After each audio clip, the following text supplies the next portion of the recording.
The Oblivion Remaster absolutely blew up. It's only been out a couple of days and it reached a peak of 190,000 players on Steam, and we haven't even hit the weekend yet. So the media that was trying to gaslight us about the successful launch of Avowed and Assassin's Creed Shadows, discarded. Do you remember the cope about Avowed's low Steam player numbers was, oh, it's on Game Pass day one and it's mostly on console, so Steam isn't representative of the player base? Same with Shadows. Oh, it's mostly on console and it's on Ubisoft Plus day one. That peak of 60,000 and continual drop off of players on Steam is fine. Bullshit. The Oblivion Remaster is also on Game Pass day one, and it's on Xbox and PlayStation, and it's only Friday. These Oblivion numbers are gonna go up. And the excitement around a remake of this 20-year-old game is a reminder of what we've lost. People used to love Bethesda RPGs, and they still love their older ones. Whenever I check Skyrim, it's always somewhere on the top 100 played on Steam, and it came out in 2011. People love these games that transport you to this fantasy world where you could do whatever you want and the world reacts to you, where you are on an adventure in a world worth exploring, and where there are different living, breathing cities and towns with all different NPCs to interact with. This puts the newer Western RPGs to absolute shame.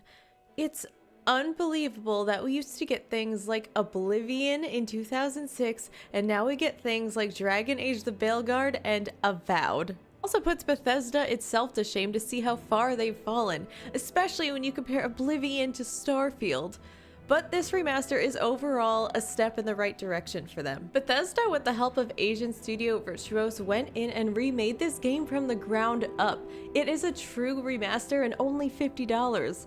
Unlike most of the PlayStation exclusive remasters in which they only update the graphics and call it a day and then charge you full price. They use a combination of Unreal Engine 5 for the graphics and their own creation engine for the mechanics, and it's like the brains of the game. Which is a super cool concept, and I didn't know something like that was possible, but now I'm thinking maybe they will use this approach for Elder Scrolls 6. And you can tell from the Oblivion reveal just how much the devs that worked on this game loved it.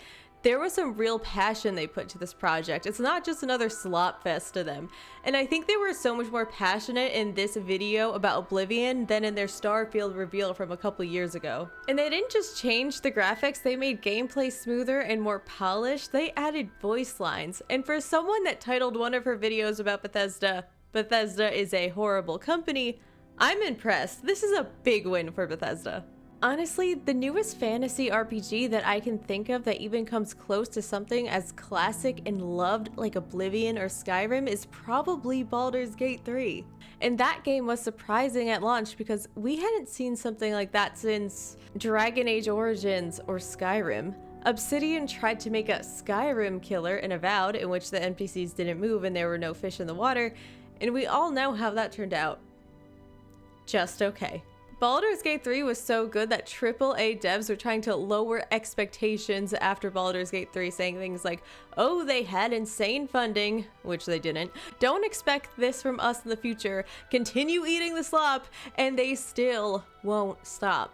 Just last week, Mark Dara, who worked on Dragon Age the Veilguard, and who was going viral a month or so ago for his video, $70 Doesn't Buy You Cruelty, he was basically saying not to expect something as good as Baldur's Gate 3 again. He says, it will have impacts, it will influence RPGs going forward, I just expect that the influence will be somewhat muted.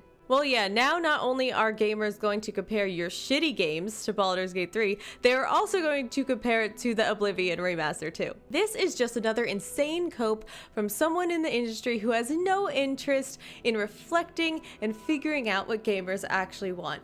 Honestly, if BioWare wants to win after 10 years of losses, they should do a remaster of Dragon Age Origins with no budget cuts. I think that would actually be a great way for BioWare to save itself.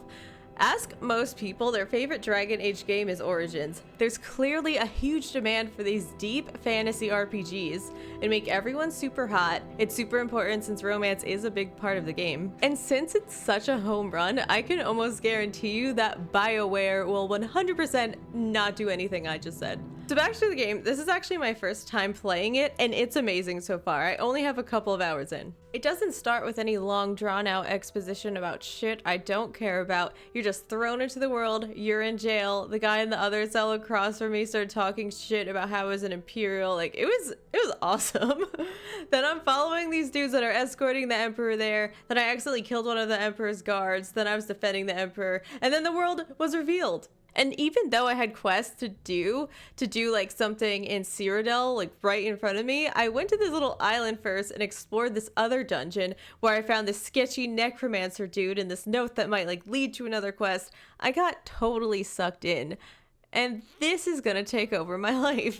Don't worry, I'm still working on the Assassin's Creed Shadows review, even though it's kind of lost all of its relevance, but I said I was going to. Like, I'm so excited to see what the Dark Brotherhood quest is like here, and the Thieves Guild too. And if you've watched me before, you know I like to be a stealth archer. Skyrim probably had something to do with that, actually.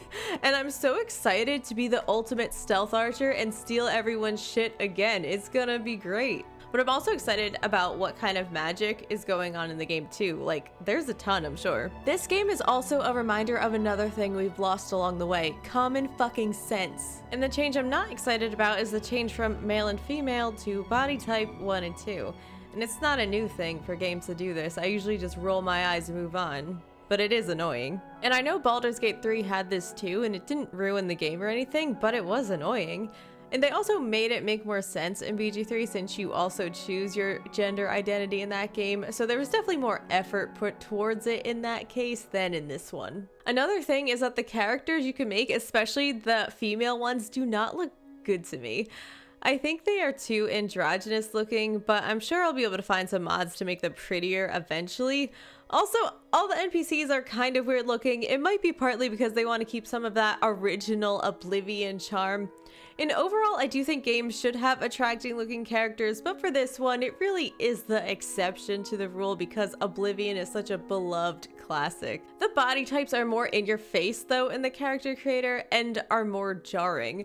Someone actually asked me, which body type are you, after we were talking about the game, and I was just like, I don't know, whichever one was the woman one. Like, no one refers to themselves as this. And in the game, NPCs will refer to you as he or she, not they, so this doesn't make any sense in the context of the world. It's just a change for modernity and current year. There's also a quest that changes if you are male or female, so I'm just like, what the fuck are we doing here, Bethesda?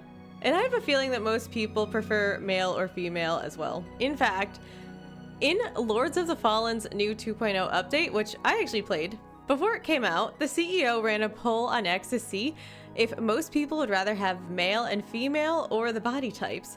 And 88% out of almost 50,000 votes wanted male or female. And I know it's not a huge poll, but I think it is representative of where most people are at with this stuff.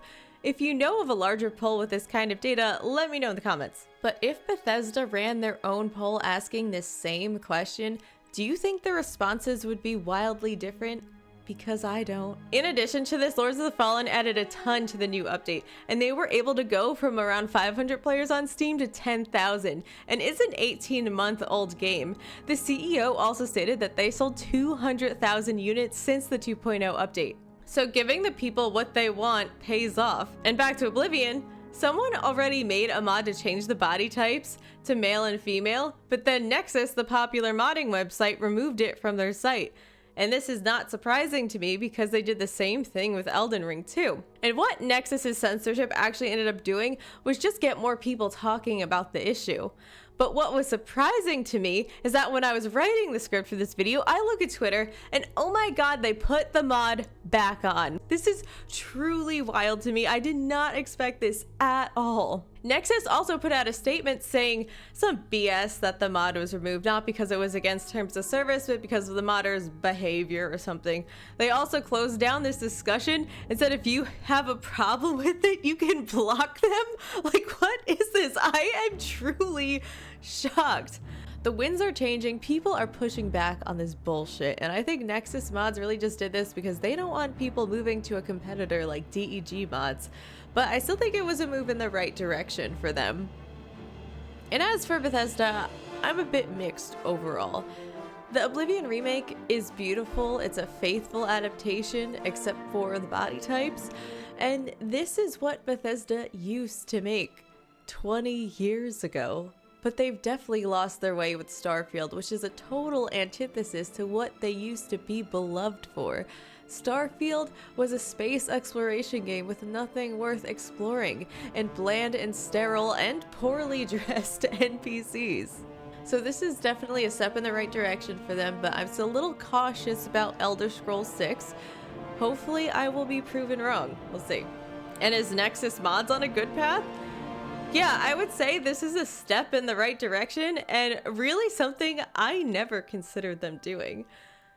But that's all I have for this one. Let me know what you thought of this video. What do you think of the Oblivion remake? I'm always excited to read the comments, and I'll see you in the next one.